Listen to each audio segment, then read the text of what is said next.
ازيكم عاملين ايه؟ يا رب تكونوا في احسن صحة واحسن حال.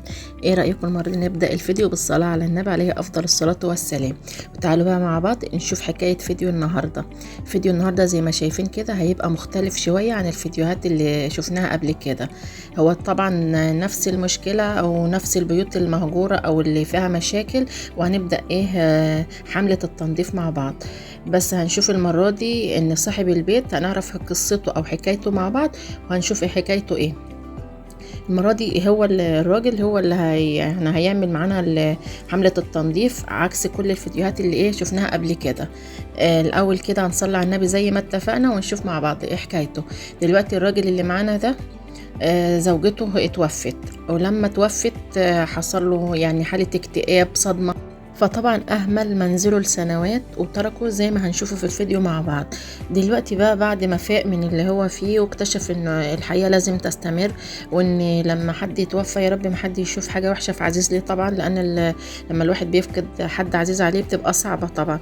فدلوقتي المهم ان هو بعد سنوات افتكر او خد باله ان يعني فاق لنفسه، وعارف ان الحياة لازم تستمر ومفيش مفر من الموت، بس لازم الموجود هيعيش حياته ويكمل الحياة، وكلنا هنموت في الاخر يعني. المهم دلوقتي بدأ يرمم او يظبط كل حاجة في البيت، يعني هنشوف مع بعض من كل حاجة. هيبدأ يظبط الاول البيبان والشبابيك، حتى الارض كمان هيدهنها بالاحمر يعني. بس هنشوف مع بعض، وقولوا لي برضو رأيكم ايه، يعني اللون اللي هتشوفوه في الارض هيعجبكم ولا ايه؟ لانه الصراحه يعني ما عجبنيش انا.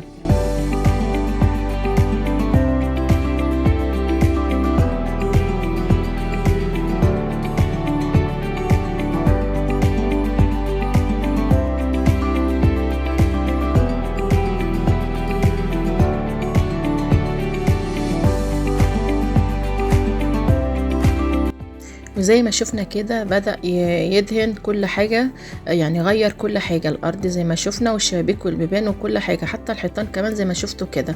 هيغير معلم كل حاجة ويحاول يعيش ويظبط عيشته اللي جاية والوضع الجديد اللي اتفرض عليه. زي ما قلنا غصب عننا كلنا لازم نكمل الحياة، ما بتقفش على حد. خلينا بقى نشوف مع بعض. هو بدأ دلوقتي يخلص الأرض، وطبعا ما ينفعش انه يدهن او يبهدل الأرض، حط عليها فرش عليها الحاجات اللي قدامنا دي. هيبدأ بقى يظبط الجدران كده والحيطان، وهنشوف النتيجة مع بعض في الآخر، عشان هننتقل لمكان تاني ونشوف اللي هيحصل بعد كده.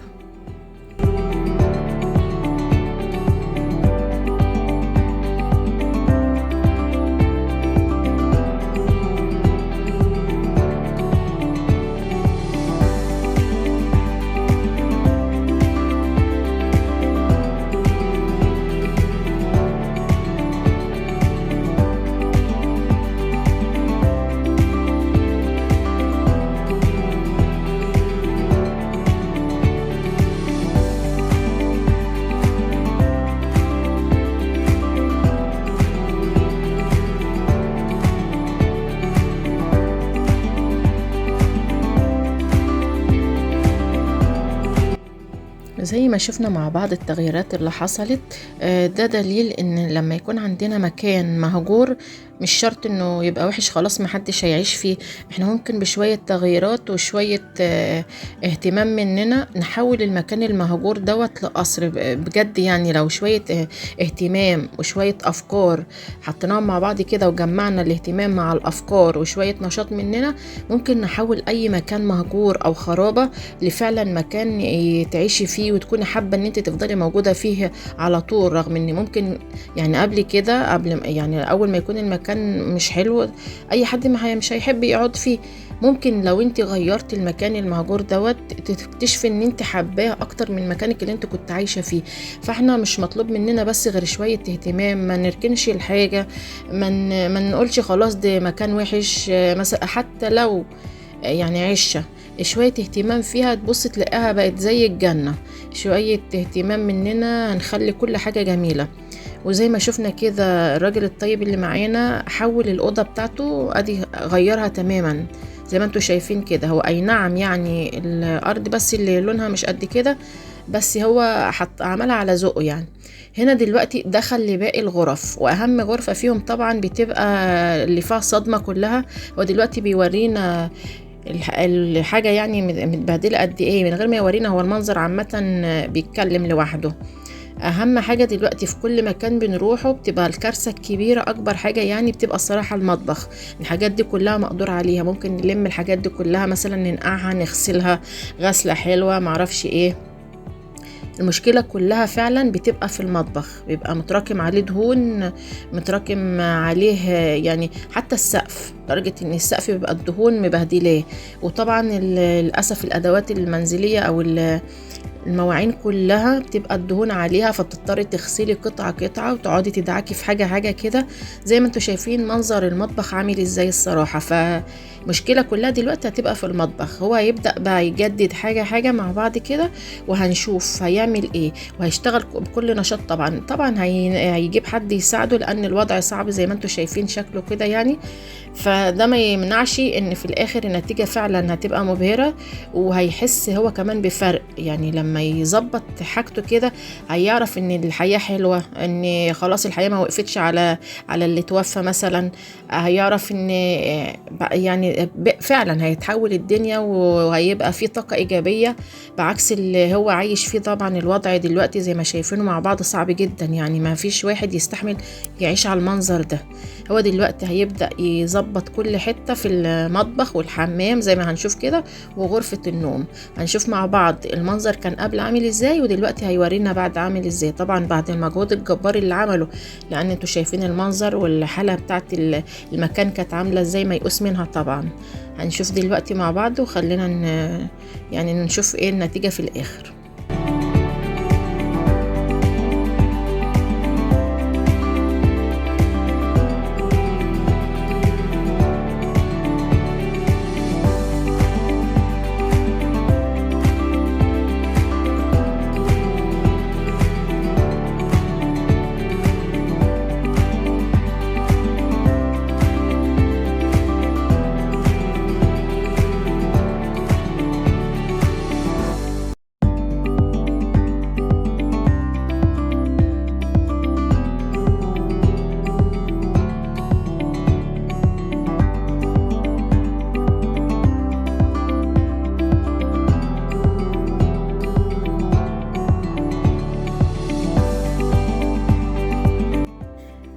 وزي ما شايفين كده الشباب طبعا شغالين بكل نشاط وبكل همة، وهيطلعوا طبعا المنزل هيرجعوه يعني زي الأول وأحسن إن شاء الله يعني. فطبعا ده العبرة من الفيديو، إن احنا يا جماعة ما نهملش في بيتنا لأي ظرف من الظروف. يعني كلنا معرضين لأي ظروف، ربنا ما يجيب علينا حاجة وحشة يا رب. بس شوية يعني اهتمام بالمكان اللي عايشين فيه عشان الدنيا تمشي والحياة تمشي، وما نوصلش للمراحل الصعبة اللي احنا بنشوفها. لان فعلا الفيديوهات دي بشوف فيها مناظر طبعا ميؤوس منها خالص. فكويس ان هم بيحاولوا يجددوها، لان الناس تانية ممكن الحاجات دي كلها كانت اترمت عندهم. يعني المنظر ده لو فعلا موجود عند حد اكيد هيرمي الحاجات دي وهيضطر يشتري غيرها. هم بيحاولوا على قد ما يقدروا يغسلوا حاجتهم ويرجعوها زي ما كانت، لان هم عندهم حاجات بتساعدهم في كده بجد. يعني انا شايفة المادة اللي بيرشوها دي بتنزل كل الدهون. اي نعم طبعا هو عليه مجهود وهيضطر يغسل حتة حتة زي ما شايفين كده، او قطعة قطعة، بس اكيد المادة دي بتساعده طبعا.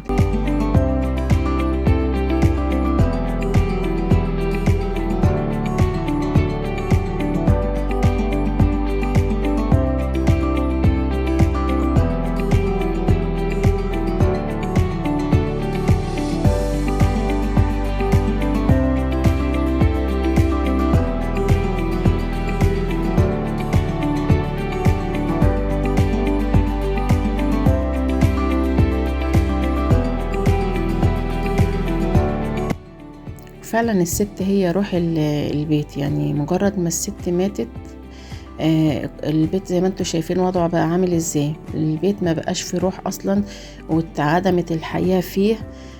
فسبحان الله ربنا خلق كل واحد له دور وله وظيفة في البيت.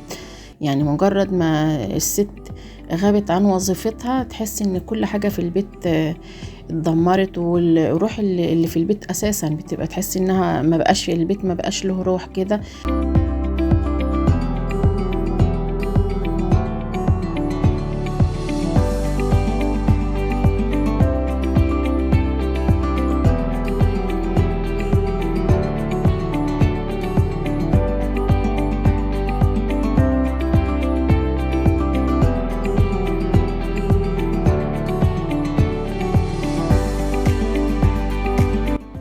وطبعا زي ما شفنا مع بعض كده ان المشكلة كلها والمجهود كله بيبقى في المطبخ.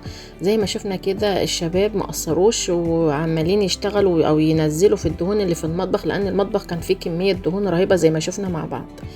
بس هم الصراحة انا شايفة ان هم يعني خلوه ما شاء الله رجع جميل ونضفوا كل اللي فيه. دلوقتي بقى بيغسلوا الحوض طبعا زي ما انتوا شايفين، حتى السلكة بيحطوا عليها المادة، يعني السلكة ما بترميش، يحطوا عليها المادة بتاعتهم ويرجعوها زي ما كانت. ما شاء الله ادي شوفوا الفرق واضح، يعني الحاجة جميلة، بس مشكلة الاهمال اللي ضيع منظرها او خلاكي حسيتي ان ميؤوس منها.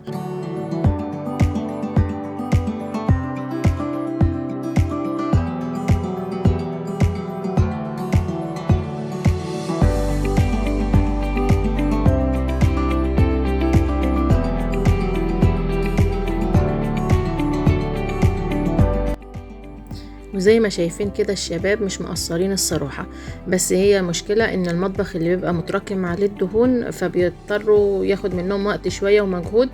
عشان كده دايما كل ست بيت متعودة تخلي مطبخها نظيف على طول. طول ما المطبخ نظيف بتحس ان الشقة نظيفة.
وزي ما شفنا مع بعض المجهود اللي الشباب بذلوه، تعالوا بقى نشوف النتيجة مع بعض، وما تنسوش تقولوا لي رأيكم ايه. اتمنى من قلب الفيديو يعجبكم، واشوفكم في فيديو جديد. مع السلامة.